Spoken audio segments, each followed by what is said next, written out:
Hey y'all, this is Anna Alexander, and it is opening weekend of the Marvel, not Marvel, Sony, not Sony, Morbius. It's opening weekend for Morbius. And I'm laughing because if you saw the movie, you would be laughing too.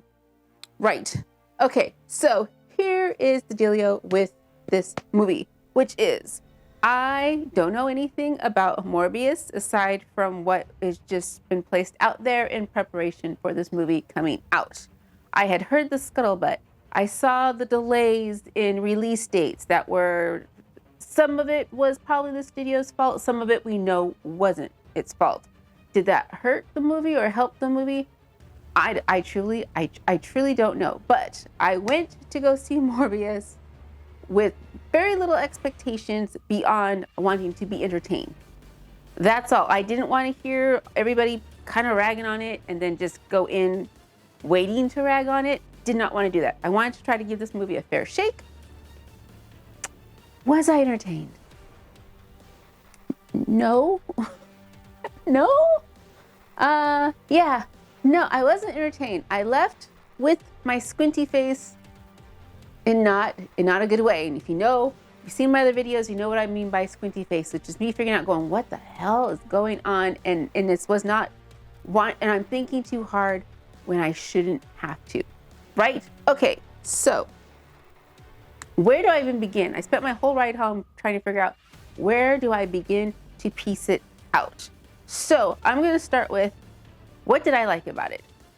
Yes, because I did find some things to like about Morbius. One of them, which is, there were some fight scenes, some CGI graphics that were actually quite beautiful, even if it's horrible because there were fight scenes and they were ugh. But the way they were composed and drawn were spectacular. Like if I were at a Comic-Con and I walked up past a booth with one of those as a big still, I would stop and go, ooh, that's nice. That would be kind of cool to have hanging on a wall in an appropriate location of something. But yeah, so some of the visuals quite stunning. And Matt Smith looked like he was having a ball playing Lucian. Good job there. Where for me it went wrong really was in story. The story, truthfully, it was a mess. And the best way I can describe it, I can actually find lots of ways to describe it, and I probably will.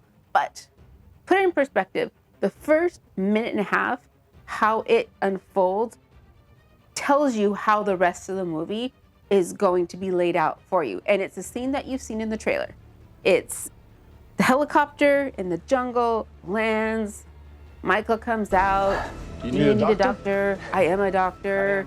You have the helicopter pilot who says, oh, this is dangerous. We need to be out of here by dark. He says, put up the trap in front of the cave. Aren't bats great? Amazing. They can take down beasts 100 times their size, something like that. And then the sound volume got really loud for like the ambient jungle sounds, and I couldn't make out the words that they were saying. The helicopter pilot said something again. Burr, burr, burr. We must leave before it gets dark. Michael Morbius says, rah, rah, rah. I'll give you something, but if na. And the thing on your belt. He hands him over a big wad of cash. The guy gives him a knife. Michael slices his hand open, puts it in front of the cave opening. All the bats go crazy and run out. And all the guys that came with him are going, running, for their lives as these bats are going crazy. And then it flips to a school. It's Greece 25 years ago. And you're like, oh, okay. We never go back to the jungle. Ever. They don't even really explain the jungle.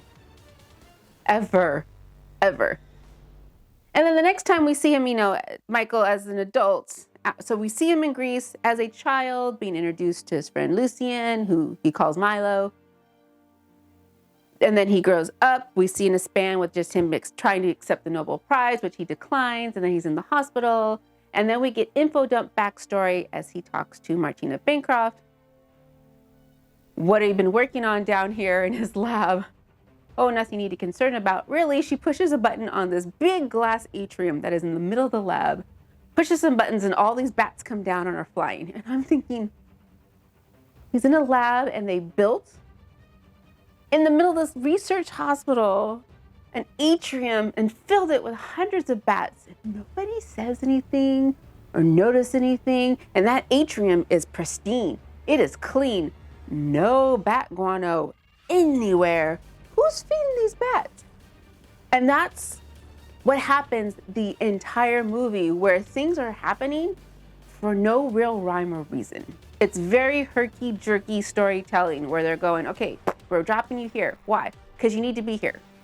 Okay, fine, great, boom, now we're dropping you here. Oh, okay, we moved. Why are we here in this location now? Oh, because we need you to be here. And that's how the story's told the whole time. There was no smoothness to it. No A flows into B, flows into C. It's just, and I don't know if you've ever been to a writer's workshop where you've seen somebody with an outline of their story. And if you look at the outline, you go, okay, I kind of see that and I kind of see that. But then they actually start telling you and you're going, why were you going from here to here? Oh, because I like it. That sounds cool. I had the scene in my head and I really want to put it in there. Does it have anything to do with anything else? No, it's just there. People are making choices because police officers, no wonder nothing gets. The FBI, they're not going to solve anything if that's how. I mean, it's just, I don't know why. I don't know why. And the mid-credit scenes have jack shit nothing to do with anything at all. In any capacity. Why are they there? No. So you start to think about where did it go wrong? Was it at the directorial level? Was it at the editing level? Because I wonder what was left on the editing room floor that didn't make it in, that might have smoothed over some of the missing pieces. I don't know, maybe it would have helped, maybe it wouldn't have helped. Was it at the producer level?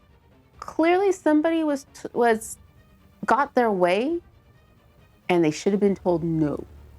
Is how I feel watching this. It's just why? And so I'm disappointed. I feel sad for the people that worked really hard to create this movie, that came and did their jobs, because somebody let them down. And I don't know who, but somebody let them down, because it has, again, pieces. It has pieces to it that goes, oh yeah, this could be cool. It didn't quite work out at all in any capacity. So, as always, when I'm giving you these movie reviews, I try to just let you know, is it worth spending your money going to a theater, especially during a pandemic, to watch Morbius? I wouldn't? No. It might be, if you're the type of person who hears that something's wackadoo, you want to go check it out for yourself just to see how crazy it is. If that's your deal, sure, go check it out. And I'd love to hear your thoughts on it. But truthfully, you can let this one slide. Wait till it hits a streaming service somewhere. Yeah, because again, there were some really cool visuals in it near the end that you might want to fast forward to until you get to it. But other than that, I don't know what I know what's wrong. I just don't know how it got that way. So there we go. That's my 2-cent opinion. Hopefully this helps you out when it comes to your weekend activity choices, because I do enjoy, though, hearing from you all and spending time with you, because it's so much fun when we do these together with Ben. So please take 5 seconds today to do something for yourself, whether it's breathe, get a drink of water, stretch, try to touch your toes, hit that like and subscribe button, because I do want to see you again for future adventures. So thank you so much. And until next time, y'all.